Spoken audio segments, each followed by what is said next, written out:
Hello, folks. Welcome to our panel today, Personalized Learning, Why and How. Today we're going to take a dive into the Summit Learning Program and understand how some of the schools that are participating in the Summit Learning Program from around the country are innovating and implementing personalized learning within their school setting. I'm joined here by Scott Frauenheim, who's the Vice President and Chief Financial Officer, Operating Officer of Distinctive Schools. Ben Gaines, the Principal of Rancho Minverva Middle School and Vista Unified School District. Kerry Muse, Chief Learning Officer and Head of Schools at Venture Academy. And Corrie Sands, Academic Director at Aspen Public Schools. And before diving too deeply into the panel, I think it's important to have a touch of context around what the Summit Learning Program is. There are some flyers that are distributed on chairs throughout the audience. Please feel free to grab one. Essentially, the Summit Learning Program is a collaboration of schools around the country that are working to personalize learning for their students. The instructional pillars that all these schools are coming together around are essentially based around goal setting and mentorship for students, helping students set long-term goals about their future college and career aspirations and break them down to a year-long plan, daily actions and behaviors that they need to be exhibiting, helping students apply that goal-setting strategy to a competency-based content progression where they can work through content at their own pace, take that content and apply it to a project-based learning environment where they're working on interdisciplinary cognitive skills, and finally work on the habits of success, the self-directed skills that they'll need to be successful throughout those other three structures. To support schools as they bring that model to life, there is an online learning platform that is the Summit Learning Platform that helps the teachers implement the learning environment and helps the students access their materials. And there is a training and onboarding program that supports schools around the country as they move towards this work and collaborate with the other schools around the country that are also collaborating through the program. With that, we're going to dig in to hear from these schools around what their journey towards personalized learning has looked like and what participation in the program has done for their teams. In the first section, we're going to dig into the why. What problems were these organizations attempting to address when they decided to dig into personalized learning as a team?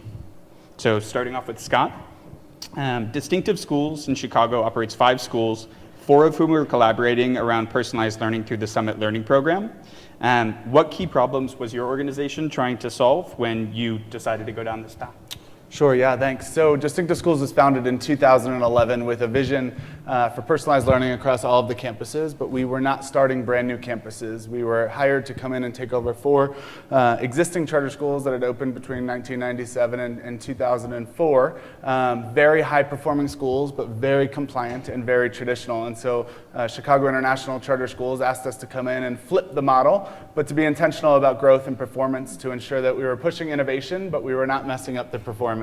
And so I had the opportunity to be the principal at our West Belden campus for the past 3 years, and that's where we began to, that's where we started to do a lot of our personalized learning transformation. It took us longer and has been taking us longer as we're thinking about change management and the change process with those teachers. The school in 6th, 7th, and 8th grade, students walking on tape in the hallways, binders up to your chest as we transition on the count of 3, students sitting slant all day long tracking their teacher, teachers exhausted at the end of the day instead of students. And so we wanted to provide a more engaging, rigorous, and exciting learning environment in our middle school grades. We were the recipient of the Breakthrough Schools NGLC challenge for 2 of our campuses, Irving Park and West Belden. All of our pilots were very K-5 focused, and so we thought, let's figure it out in K-5 and then we'll just scale it up to 6th through 8th grade, and we quickly realized that that was not going to be the way that we were going to do things. We started to have planning meetings as 7th and 8th grade teachers, and we're like, yeah, this is how we're going to do regrouping in multi-age classrooms, and it was just totally flopped on us in the way that we were trying to do it ourselves. We wanted a really strong partner that had started to figure this out already and starting to think about 6th grade through 8th grade in our K-8 model, and engaging in embedded curriculum and being able to access more content. We tried the open source approach on our own, and we just felt like we couldn't keep up with it without a true curriculum council or somebody owning and vetting that material. And we also wanted to bring more mentoring into our middle school grades. It was very disconnected from what we were doing in K-5, and so Summit was able to capture all of that with true intentional development of teachers, where we did not have the capacity on our team in the early stages to be able to do that as much. So we sent 60 of our teachers last summer to the Summit Base Camp, and the development that happened through that opportunity, I think, was the most inspiring thing I've watched happen, to see those teachers come together and build and design this from scratch to solve all of those problems. Thanks. Kerry is the school and academic lead at Venture Academy in Minneapolis. I know your students are coming with extremely varied levels of literacy. How does your team's initiative to personalize learning for students relate to that reality? And what other problems was your school trying to solve as you began to engage in this work? So that's a very big question. The way we look at personalization at Venture is, one, our mission is to develop our students into entrepreneurs and entrepreneurial thinkers. And we believe that the levers we pull to get there is developing scholarship, independence, and leadership. And that's part of where the personalization comes in. As it relates to literacy, we have to think about personalization beyond a tool and more as a methodology, which means kids get what they need regardless of ability, because it's about access and equity for them. So that is something that we're still trying to figure out. The Summit tool has been incredibly helpful in regards to driving engagement, helping students become assessment-capable learners in regards to understanding where they're at and where they need to be, which in many ways is the first step of engaging students into understanding and becoming metacognitive about where the opportunity lies in their learning. So I'm not going to sit here and say we've got it all figured out, but as far as what we're aiming at, is just we're trying to get every kid what they need and help them to define a better opportunity and outcome and see a future for themselves where they can really contribute to the world around them. And then Ben, you lead a traditional district school in Vista, California. Can you tell us a bit more about your student population and how implementation of personalized learning has impacted engagement levels at the site? Sure. So we are a middle school 6th through 8th grade. We have just under 800 students. Of that, about 95% of our students are free and reduced lunch. Very high population of English learners, as well as about a 24% special education population at our school. And so over the last 4 years of being there, we've been on this journey to really think about how can we as a traditional school be a school that services our kids who come from very difficult backgrounds, our kids who there's so many things that are stacked up against them. How can we rethink traditional education and create a spot for those students to learn? And so over the course of about a year, previous to joining Summit, we really dug into this idea of personalized learning with the support of our district and our former superintendent who's here.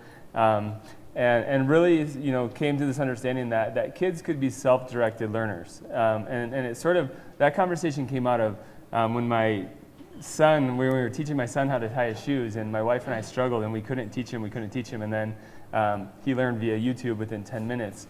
We translated that to our school, and then we learned about Summit, and Summit has sort of put school back in the hands of students. What we saw previous to Summit was school just happened to our students. They would show up, they knew that they could go through a class, that they would get to the end of a unit and they would take a test, and whether or not they passed or they failed, they would move and then they'd move on. And so we really saw that Summit as an opportunity to put that learning back in the hands of students and create engaging environments for our students. And I'm sure we'll talk about later in the panel, but we are beginning to see really good results too. Thanks. And Corrie, in a past conversation, you had shared that Aspen Meadow Public Schools moved to personalized learning in order to ensure that students weren't slipping through the cracks anymore. Can you expand on that and help our audience understand why that problem drove your team to personalized learning? Yeah. So even though our school is named Aspen, we do not live in Colorado. I'm from Fresno, California, right in the heart of the Central Valley. We have been called by the Brookings Institute the Appalachia of the West. We have a very high poverty area, a lot of migrant farm workers. Our current school has about 90% free and reduced lunch students. And we had a great team of teachers that were trying very hard to meet all the needs of the students, similar to all of the speakers that have gone before me, really wanting to personalize, but watching our teachers get really taxed and not be able to manage. It was sort of a piecemeal approach, trying to take from all these different available online resources, but then having to synthesize all that data, figure out how to make it useful to the students, and really making it the teacher's job to drive towards student success instead of putting it squarely back where it belongs, which is right in the student's own hands. And things weren't visible, and so it was very easy for students to, they got sort of conditioned. If I just hunker down, I can fail this test and we're gonna move on no matter what, and so I don't need to worry about it, and I'm gonna get an F or a D, whatever. But now it's all so visible that students can't sort of fly under the radar anymore or slip through the cracks, and it's been incredibly helpful, even especially actually with our special ed students, and giving their teachers and their special ed support personnel the adequate information to really give them what they need in a personalized way. Thanks.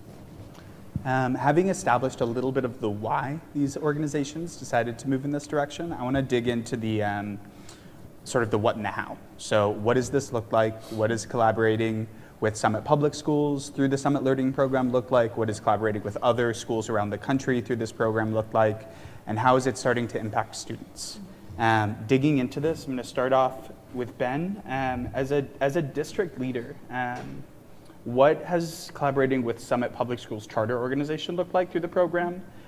What does collaborating with the other teams across the country look like? What has this experience been like for your team? Yeah, so for us, going back to that conversation we had probably a year prior to joining Summit, we really saw Summit as a program that was already developed, that had, as Diane mentioned earlier, a team of phenomenal engineers who are boots on the ground working in schools to design programs for teachers and students. And it was something that was ready to go, and knowing that we had the urgency to do something for our students, we knew this would be something that would give us that in to personalized learning. And so partnering with Summit Schools for Rancho Minverva in our context, it really has given us a few things. First of all, it gave us the platform, the resource, the tool that we're able to allow students to work at their own pace and give them choice in their learning. But also on the flip side of that, have real-time data that we can diagnose students, and to the very smallest objective of what they're working on in a particular class, we can have pull-out groups and working on that. And so that has been an incredible resource. Second to that, then also the professional development. And so, being able to, I think, Scott, you had mentioned you took a team this summer, and being able to take a team of my entire 6th grade team up to the Bay Area and have them spend a week learning about what is personalized learning in our context and how do we use Summit model to do that for our students has been just incredible. And then probably the other area would be that follow-up. And so it's not a program that we purchased. It's not a program that was just dropped on us. It's a continual relationship and a partnership with people who have found their why, with people who are there to support us and keep us accountable. And so, we have each school has a mentor that works closely with them and asks them the hard questions and, pushes their thinking. And then additionally, then those convenings. And so a few times a year, getting together with schools who are in the same boat. And so being able to come and work with schools throughout Southern California who are implementing Summit and talk through the frustrations, talk through the successes, and learn from one another. I don't think you could put a figure on the value of everything that has been given to us. Corrie, as part of what Ben just mentioned, some of the most tangible needs we hear from partner schools revolve around the need for transparent data tracking and visualization tools. How has the technology platform that's involved in this program, the Summit Learning Platform, filled this need for you at Aspen Meadows? So the visibility is probably one of the most powerful things about the program, aside from the fact that it doesn't feel like a product with a customer service relationship that Ben just mentioned. That's been incredibly powerful. But the visibility, the students can see, they have a dashboard that's called This Year, and the students can see in real time exactly where they should be, exactly how many times they've taken an assessment to prove competency on a skill, exactly which pieces of their projects they're missing, and the teachers can see that. And then there's this added layer of mentors. So the student there's no excuse because no student can say, I lost it because it's online, or I didn't know what I was supposed to do, because it's so visible. We've had kids enter mid-year and have moved through the curriculum quickly because they know what they're supposed to do, the teachers know how to support them. We also have, I mentioned special education. We brought our team as well to Northern California, and we did training as a team, and we brought our special education person with us because we needed her to understand the visual of the model and then be able to intersect right where the kids needed her help. So she's instead of this sort of parallel where special education personnel are usually trying to just sort of guess at which goals the student needs to work on and try to provide supports, this person can actually go sit with them in their classroom, see exactly where they are, see, hey, you've taken that content assessment 5 times. Let's talk about why that's happening. And so it's just like eliminates all of the guessing, and it also makes for an equitable experience for students because all the teachers have the same data, and which means all the teachers own all the students as a group instead of I teach science, I don't know about that. A mentor relationship entails the science teacher having a group of 20 to 25 students that they meet with once a week, and it's their business to know their English, math, science, and social studies and what's going on with each of those things, and coach and guide them through that. So the visibility is an incredible gift. May I just add one comment on to what Corrie was saying? About halfway through the year this year, one of my teachers had this aha moment where it came to her and she said, oh my gosh, my kids no longer ask why they got the grade they got because they know exactly where they're at, and they know what they're missing or what area they need to work on, and so that transparency of data has changed the conversation. Kerry, Venture Academy was an early peer of Summit in the Next Generation Learning Challenges, just like Distinctive. What were you guys hoping to gain from the Summit Learning Program, and how has the program helped you to move faster towards your vision of teaching and learning at the school site? Yeah. So Venture Academy started as a single site school out in Minneapolis. And I think in the world of education, there's an immense need, at the point it's critical for collaboration. Summit has always been mission aligned with Venture in regards to dedicating its work towards personalization for students. And so what we have found in our partnership with Summit that has helped us in so many ways is critical thought partners. They have a vast network of expertise and experience that we have benefited from immensely in ways that we might not have gotten otherwise. And that has helped us to move a lot quicker in other ways. The tool itself, when we started before Summit Learning came to be what it is now, we were hacking together different proprietary tools to try to meet the needs of our kids. And we had this proliferation of data, and it was lots of data, very little information, very hard to use. Our context is one that is complex. We're over 90% FRL, we're about 30% EL, we're about 30% special education, and some grade levels 40%. What we need our teachers focused on is not learning how to use a vast variety of tools. We need them focused on helping kids get what they need and looking at the data and having those conversations and mentoring and building relationships. So the partnership with Summit has allowed us to move faster by focusing on the right things. And having a common methodology and a common tool to guide us and create some consistency in our program. Scott, can you expand on that as well? So similar to Venture, Distinctive had done a lot of work around personalized learning prior to collaboration with Summit, especially in the K-5 space, as you were mentioning. How has participation in the program helped you guys to expand on that earlier work? Yeah, so I think it's helped us really structure and give teachers more visibility to an end goal in the service that we have to students in a kindergarten through 8th grade model of how we're preparing students to be high school ready, college ready, career ready, life ready. Because in our 2 pilots that I mentioned earlier as part of the Next Generation Learning Challenges work with Leap Innovations in Chicago, I would say in reflection, we really took a huge, we had a misstep with not including middle school in that pilot, and keeping it so K-5 focused. And as I mentioned earlier, trying to replicate some of those K-5 practices were not welcome to our middle school team. Our middle school team was very independent and, like Kerry mentioned, very all over the place with content. We were just pulling things together. We were partnering with vendors when we could and where we could to solve minor problems that were big loads of work for teachers. And so it's given us a lot of structure to have an end goal as to kindergarten and 5th grade teachers now being able to see what we need to prepare for those 6th, 7th, and 8th grade teachers, especially in the areas of mentoring, assessment, and thinking about content structure.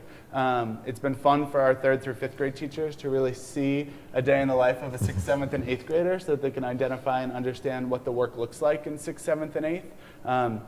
I think too, in our kindergarten through 5th grade model, we had our personalized learning working definition, our distinctive framework for personalized learning, and it was competency-based progression, flexible learning environments, personalized learning plans, and learner profiles. And so now watching our K-5 teachers see these middle school teachers grab this summit work and take off with it, it's kind of it's inspiring our K-5 teachers again to think about how we do things differently in iteration in year 2 and 3, now that we've gone to scale at 2 of our buildings, and thinking about how those K-5 teachers can now learn. So we keep saying to Summit, okay, we're ready for our K-5 PLP and our K-5 platform, which I think is hopefully in the works, at least in a fewer grades close to 6th soon. But it's really helped teachers start to see things big picture and get them excited again about what's possible. We struggle with templates and not trying to keep the work focused on what template we're using or what competencies we're using. And so by having the Summit platform, it's helped our K-5 teachers start to think about how we get that to be a little bit more structured and sustainable in our K-5 work. Nice. We're going to dig into the third section of today, which is wins and challenges. What's going well, what still needs work, and how are you moving the progress forward within the organization.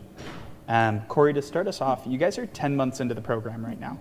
And I'm wondering, what has student reception been like to this more self-directed approach? Is it working for all students? And what are your plans for continued improvement? We do have wins and a lot of areas of improvement. Continuous learning has been a very real mantra for us this year. We definitely have seen wins in the area of reading growth across 6th through 8th grade. We had almost a revolution in 8th grade because they were super mad that they were using this for 1 year, and we're the only school in our basically in the whole valley doing this, so there is no high school for them to go on to yet, continue this work. And so we had a restorative sit-down meeting with them, and they said, "You're using us as guinea pigs." And we said, "No, these skills are going to help you in 9th grade. You come back and talk to us." So since then, they've settled down. Our 6th and 7th graders have taken off. And often, I'll have a parent come in who will say, "My kid is only learning on the computer. The teacher's not teaching." And I'll say, "Oh, let me bring your kid in and let them help explain what's going on," because they know way better than I do what's happening in their personal circle of learning. So I bring the kid in and they take over the Chromebook and a 6th grader can sit there and tell their parents, "This is what I've done, this is what my mentor and I met about, these are the goals that I have. My reflection is I didn't meet this goal because I didn't do the action steps that I had planned. And so these are the areas that I need to meet to improve." And the parents are blown away because they're watching these kids unfold as leaders, which that's what we're trying to develop ultimately. And they stop complaining after they see their kids be able to do that. So I would say a big learning piece for us is making sure that we're keeping everything in balance, using the data really carefully to move kids at the right pace. We have a little bit of learning to do about what about the kids that are slower to get the content, because we are really looking for competency in the whole grade level before they move on. And what do we do with the kids that really want to move ahead? So we're we're doing a lot of learning, but it's exciting. Nice. Scott, same question for you at the middle school. How have distinctive students adjusted to the new level of self-direction? Sure, yeah. So at the end of last school year, we launched this to all of our middle school teachers across the network. And so we went to every 6th, 7th, and 8th grade teacher and across all content areas and said, we're going to do this whole hog at every school and all grade levels and all content areas. And so teacher feedback right away was, are we preparing kids for the type of atmosphere or high school experience in Chicago by doing this in 6th, 7th, and 8th grade whole hog, and our 8th graders leaving us? And so we had to do a lot of work with teachers around, we need to prepare kids to be successful anywhere, even if it's a traditional high school model where there might be desks and rows, but we want kids to be able to have self-efficacy and think about their own decision making. So we went whole hog and we took all of our teachers, 60 teachers across our network, and we underestimated the time and the energy and the effort that was going to be needed to go into the mentoring and the student preparedness for jumping into this model. And so in October, I remember calling Tyler and Lizzie and saying, I can't believe you let us take this giant bite with our entire network doing this all at once. All of the kids are mad. And we were able to get to work really quickly with Summit support to bring kids together and bring parents together to truly inform them of what this was going to be doing for them and how this was going to grow and how kids would be able to see bigger picture as the year went on of how powerful this would be. What we realized was the student anger was coming from the lack of investment that we put into truly teaching and helping students understand what this looked like and how it felt. Our 8th graders, some of our highest performing 8th graders came to me and said, Mr. Frauenheim, you've been telling me for 7 years what to do, how to do it, when to do it, and why I'm doing it. And so now all of a sudden you're asking me to make these major decisions in my education and identifying assessment data and being able to track my own mastery and growth. And this is really hard and this is really scary and you can't just put me out there like this. And so we reflected on that feedback a lot and our teachers really came together in the most collaborative way. Summit also helped us a lot, just be able to put some implementation strategies and practices into play so that we could respond to that data. We also invested heavily into the mentoring and the focus on the non-academic habits of success to truly help students be more independent and have some of the skills and strategies needed to take on this work. We did a lot of parent events. Our principals have been really, really working closely with the parents to help them along, especially on the assessment conversation, because it's a big change in the way that parents are used to seeing grading and assessment being reported. Now in May, excited to say that all campuses, students are thriving. Our winter data was the strongest winter data on NWA MAP that we've seen in 5 years of operation since 2011, and so that was a big boost for student morale and excitement to be able to continue the great work as we finish up a really strong end to the school year. And I would say another big win in all of that, and so we got through some hurdles there, and we're really celebrating now in May that we've made it through those in celebration, but the teacher collaboration and I call it a movement in our middle school grades across the network of campuses talking to each other, campuses talking to people across the country, being able to bring them all together through the cohorts that are being arranged in all of our regions. That movement is powerful, and teachers are really excited about it.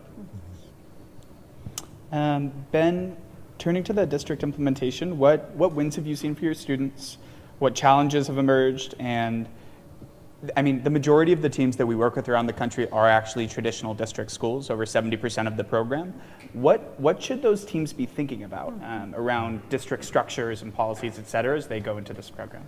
Yeah, I think first, tagging off of what Scott said about teachers, if I may talk about teachers first, we've seen a tremendous change in teachers. The teachers who are working with Summit, both in my 6th grade and now even in 7th grade, their view and outlook on their profession has changed because they have a reason. They have that why now, and they are working harder than I've ever seen them work before. They are spending so much time together, and we were able to, through support of our district, give them additional time for collaboration. Knowing that to be able to do this work, it's not a computer program, it's so much more collaboration that goes into it in planning and designing units. However, through that, our teachers have just truly become a solid group of working professionals that I've never seen before. So sort of to tag on what you were saying about collaboration. Now switching to the students, we've seen your basic data as far as discipline. We recently ran data for our district for a board meeting about a month ago. And at the time where we ran the data, we looked at discipline. We wanted to see, had the engagement changed? And one way you can look at that is the classroom referrals and things where students are getting sent out of class. And at the time we ran the data, we were at 30% reduction in discipline in year one of implementation. And so that was something that stuck out to us. If we looked at our benchmarks, because this is before we've taken any of the state testing, looking at our local benchmarks that we use through a program called iReady, we had the highest growth in our district. And for our school, being the school that is one of the lowest performing, that's a huge win for us because we finally saw evidence of growth and good growth at that. We've seen growth through the data that we see daily through looking at some of the indicators through Summit, as far as like 80% of our 6th grade class have passed all of their content areas up to that point.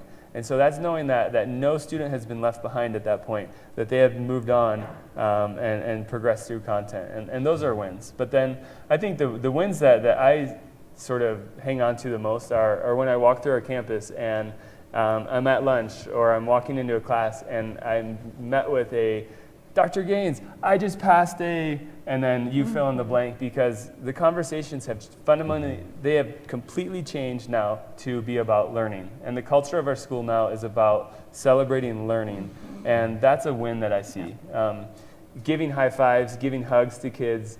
We have a thing in our office called the Win Wall where if they pass a content assessment, they get to come into our office, and I don't care if we are in the middle of a serious meeting, we'll stop what we're doing, and they get to come in and sign our wall because we're celebrating their learning. And so those are victories that we've seen that for a traditional school, with many of the struggles as other traditional schools have, we're seeing those wins. And so on that topic of challenges, just being in a traditional school, you know, we do have unions that we have to work with, and we have, you know, sort of those sort of like challenges that present themselves. But again, if you always can bring it back to the why and create that urgency as to this is why we're doing it, you have the buy-in and you have those people who are part of the bigger system and want to make it work. And I think that's where we've seen success through our challenges. And turning to Kerry, you're the only team that's up here that has been in the program for 2 years now. What lessons have you learned as you compare year 1 to year 2, and how has implementation evolved over time? So much like you mentioned full-scale implementation, we also implemented 3 grade levels at once, and now we're implementing 6th through 9th grade. I think the first year, the biggest misstep, well, there were a lot of wins in year 1, and I have to remind myself to go back and look at those. And the wins came in engagement, students directing their learning. It came in seeing students that came to our school from more traditional schools with IEPs and special education just take off, and for the first time having parents just so happy and seeing the progress of their kids. We have a student this year who is on the spectrum, who is primarily nonverbal, who now I have teachers like, oh, this student, he contributed in a discussion. It wasn't a lot, but like he's speaking in front of his peers. And like, that's a major win. As far as last year, like challenges, a big misstep that we took was we really focused, we kind of let the blue line guide our thinking and a little bit too many of the decisions that we made. And we focused a lot on the competency-based components of the program and the assessments there.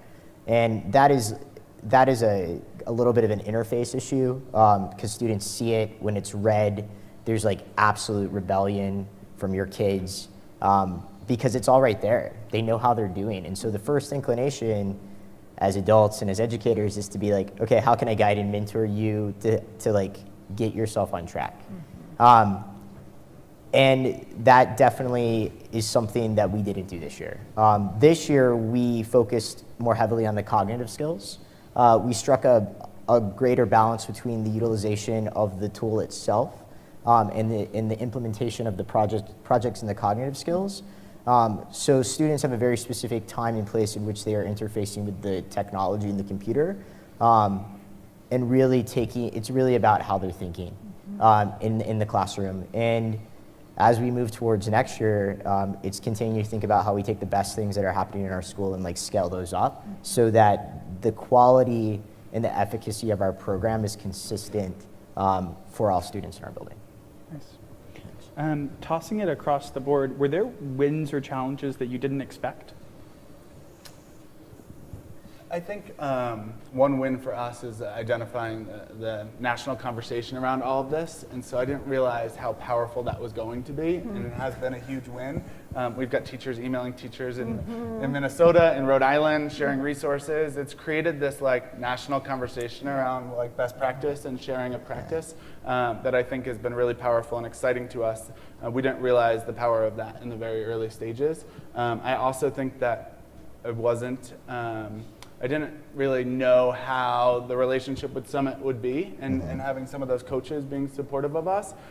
Summit is listening to us, and so anytime teacher has feedback or anytime a coach in our own campuses has feedback on content, projects, glitches, different things that are happening, it's a very fluid conversation, and there's tons of support. And so I think it was kind of an unknown that turned out to be two big wins for us.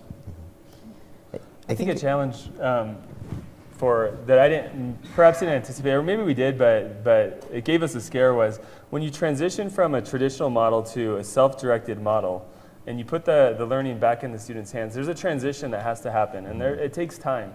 And all of us are results oriented, and we want to see results, and so when we switched over to putting the work in the students' hands, it took time for them to begin to be self-directed learners, but we had to be patient in that. And I remember specifically at one of the convenings with Summit, having a conversation with some other principals about that, and like, are they going to start to like make progress? And literally they said, it takes about November, and it just takes off, and without fail, it was by November it took off, and our kids are just cruising, and one of my mentees, I mentor some of our 6th graders, and she just emailed me this morning, and she has one content area left in 6th grade. And so it happens. That challenge, there is that transitional period that it does take a little bit of time. I think a challenge that we've faced, and I know is not unique to us and should have been anticipated but wasn't, as a small charter school, we have the ability to really recruit and hire teachers like who we want to be in our building teaching kids. And we have hired some really talented educators with a track record of results who have almost pivoted too far in like the pendulum swing of self-directed. And it has been, in some instances, like first-year teaching for them all over again. And so that was an unanticipated challenge that in hindsight is kind of like, hindsight's 20/20, right? But now we know, like moving forward, that's a thing we need to address earlier. Sorry. I would say for us, the thing that surprised us the most was our high-achieving kids actually struggled almost the most, because they were used to being compared to everybody, and things came easy for them, but this platform really compares you to yourself. And so it took that sort of like I'm setting the curve thing out of the realm of possibility for them, and it kind of took them off guard, I think, and they struggled to feel success. But then once they got the routine and they realized how well they could do, they took off. But they probably floundered the most.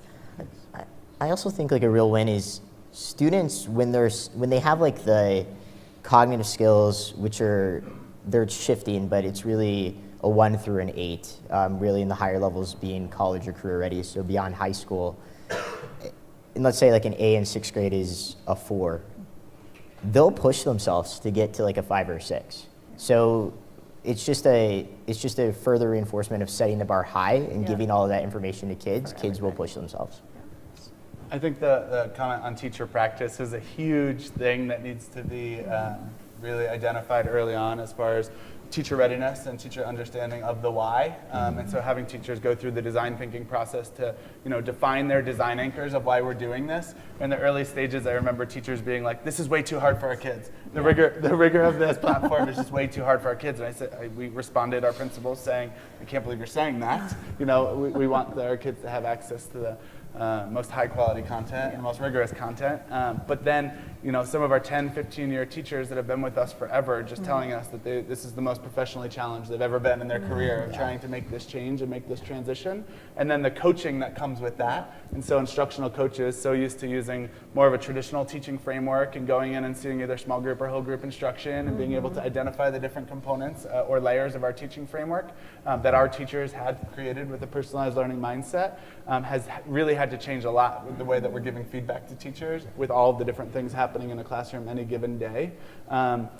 Most powerful, I think, is the relationships that our teachers have with students right now. We've moved from a constant struggle or power struggle with middle school students and teachers in the way that we were doing school. But the relationships and the mentoring has allowed for so much more freedom. Discipline has definitely been reduced a lot in our building, and teachers feeling like they know their kids better than ever. Yeah. To add to that, I would say serving an at-risk population, it is very easy for teachers to fall in love with their students and give them mercy grades.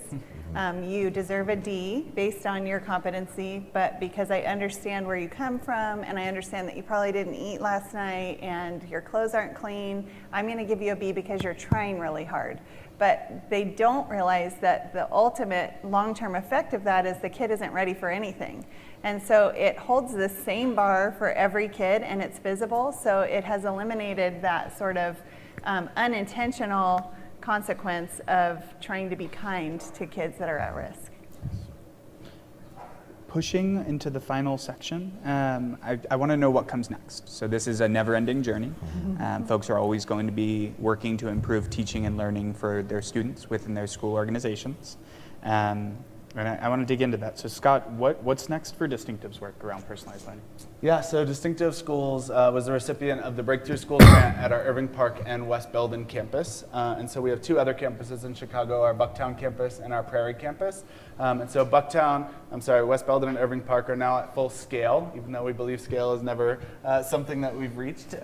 But those two campuses, with the support of those grants, have been able to take their work K-8 in the implementation of our Distinctive Schools personalized learning framework, which we can share, and I can share or show anybody what that looks like in all of our buildings. And now we're getting ready to do that same transformation work at our Bucktown and Prairie campus. They're in their pilot year right now, and so without the Breakthrough Schools opportunity for those two schools, we're getting really creative in the way that we're going to reallocate some funds and budgetary needs to those campuses.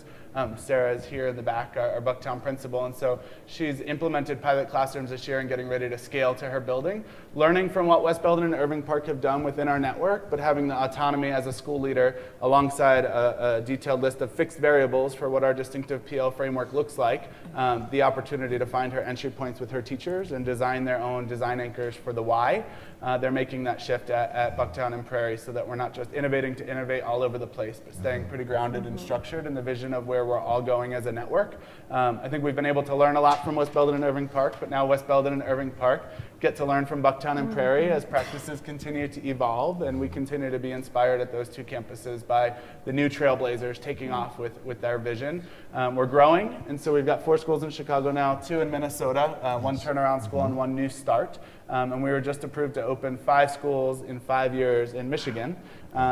There's a major need, many of you may know, and we're excited to bring personalized learning to the area to really help students, specifically underserved students, starting with the K-2 model, and then we'll add a grade each year to eventually be 5 schools in Michigan. We don't have a plan to be a giant school management organization or a CMO. Our growth plan right now by 2021, 2022 is about 15 to 18 campuses, and so excited to stay really focused in specific Midwest regions to grow personalized learning and continue to be thought partners with Summit and Leap Innovations in Chicago and others that are doing this great work and teaching and inspiring all of us. Ben, your team implemented this program in 6th grade this year. What's the plan for 7 and 8? What's the change management process going to look like for both Rancho Minverva and for Vista as a large organization? Yeah, so when we decided to implement a personalized learning model, we decided to start in 6th grade. And we really spent some time going back and forth about where we're going to do a school within a school and test this, where we're going to do 6th grade, where we're going to do the whole school. And we really came back to, we wanted to build this into the culture of our school, And if we really thought that this was best for our kids, that we shouldn't do a school within a school, we should do an entire grade. So we did 6th grade and have seen really good results. Our scale plan is 3 years, 6th grade this year, 7th grade this coming year, 8th grade the following year.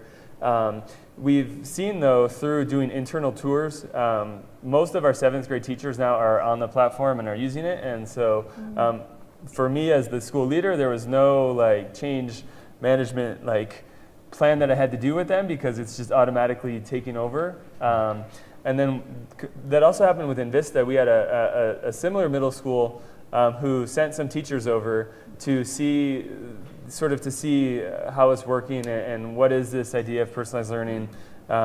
And since then, they've spent probably 5 or 6 days at our school, and they're actually coming back again.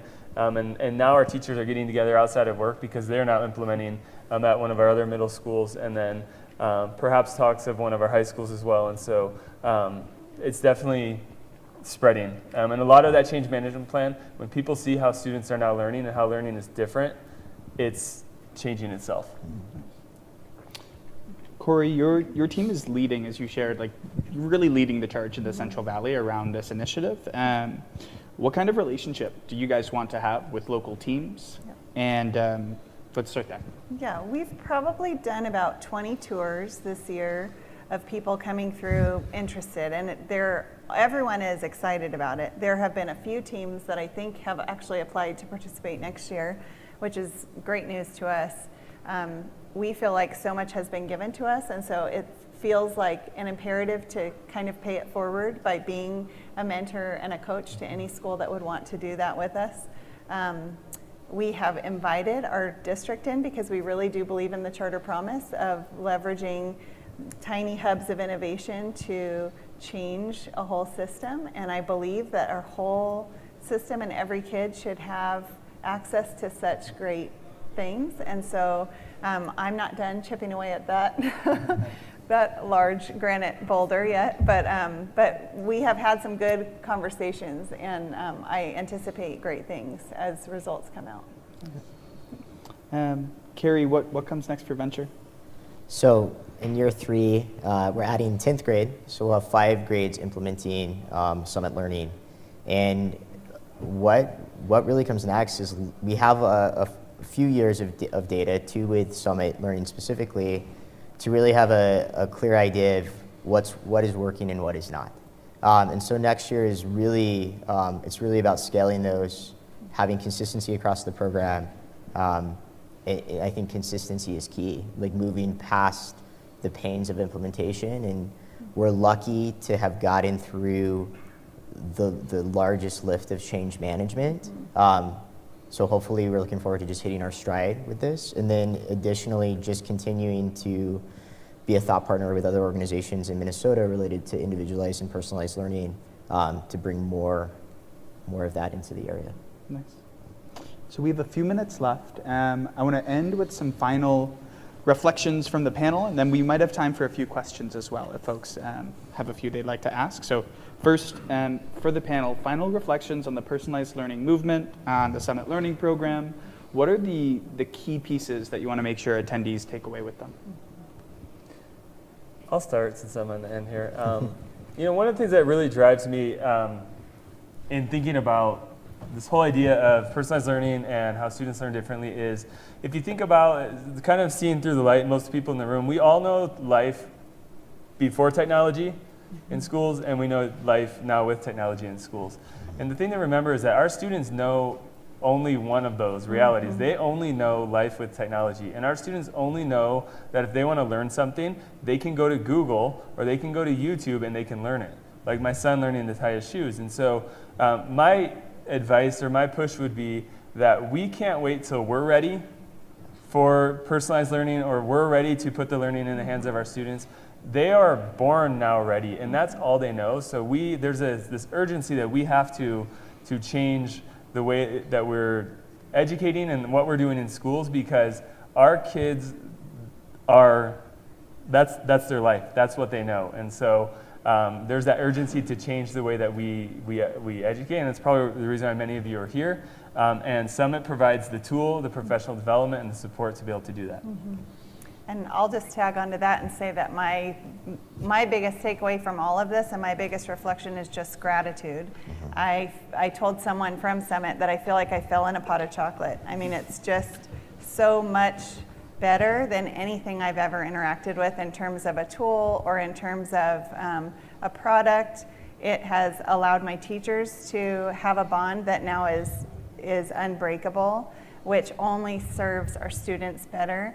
And I just have a real sense of gratitude every single day that I get to be part of it.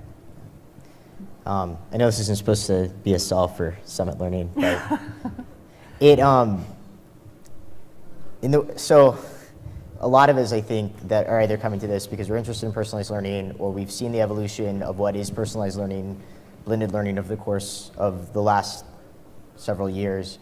But the reality is, when it comes to personalized learning, there is no silver bullet. Nobody has it figured out, and it's just about a relentless drive towards this mission of continuous learning to try to have good outcomes for kids. And that is something, the word gratitude and appreciation in regards to Summit as an organization is just like, there's no ego. There's a lot of humility, and it's all about mission. They're not looking to make a buck. They're looking to create a movement. Yeah, I think I echo everything that everybody said, and I'll just add to that. If you are thinking about Summit or thinking about different approaches that Summit might offer, really inspiring to get out to some schools in your region that are doing it, whether they're just piloting it now for the first year or have been involved, or obviously to a Summit campus. It was probably the most inspiring thing for us and our leadership team to go out and see it and talk to kids and let kids describe what they're doing and how they're doing it and see the joy factor that's coming from those classrooms. It was really powerful for us. I would say the other thing is, don't do this to your teachers, do it with your teachers. Really, I think one of our biggest wins and a lot of what we've done is focused on culture first. And so allowing teachers to be designers with us from day one of identifying what our why is and the design anchors for change. Even though there were hurdles and even though there were barriers, I think we got over them because teachers were leading the force. We joked, our principals joked that the teachers are on the bus driving like 110 miles per hour and the principals are like literally swinging from the tailpipe of the bus trying to keep up with teachers. But I believe that is only because we did it with them and not to them. And they've been able to transform what we're doing in middle school for kids to prepare them for life success. Feedback from the teachers and the students in May of this school year is just like the most positive we could have ever expected. In the final minutes, do we have questions from the audience that are pressing for the panelists before we end?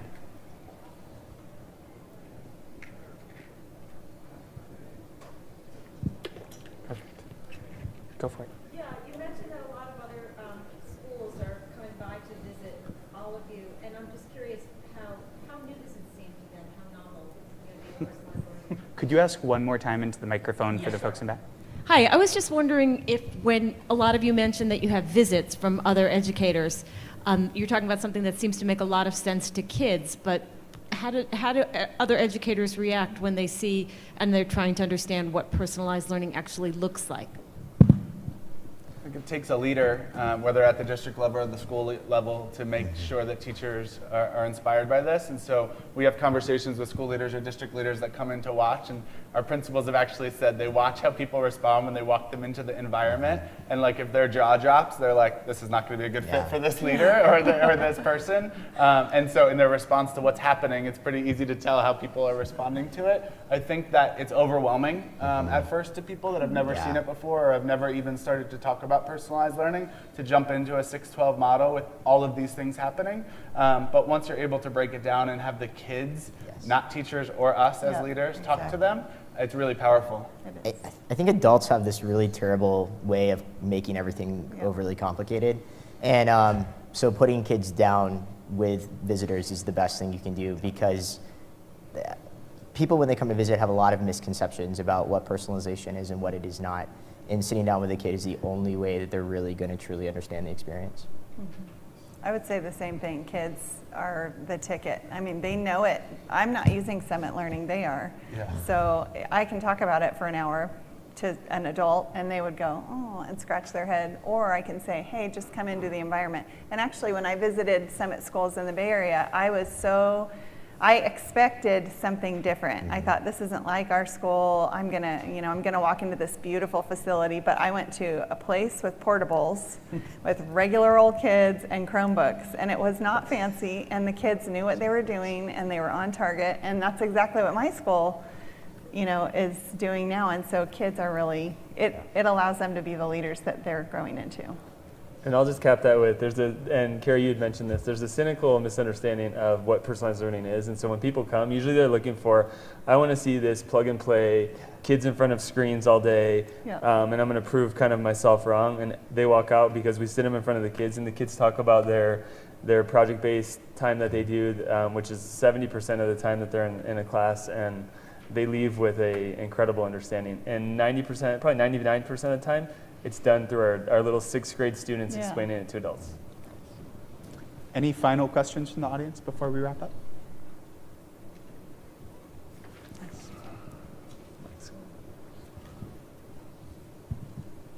Do you work with any other country than United States? Do you have teachers from other countries? Nice. So right now, Summit Learning is only available within the United States. I'm happy to take follow-up questions around the program itself after we end. So I just want to take a minute to thank you guys. Let's give our panel a round of applause for their participation today. And on the flyers, there is follow-up information. If anyone would like to have a chat, please don't hesitate to reach out.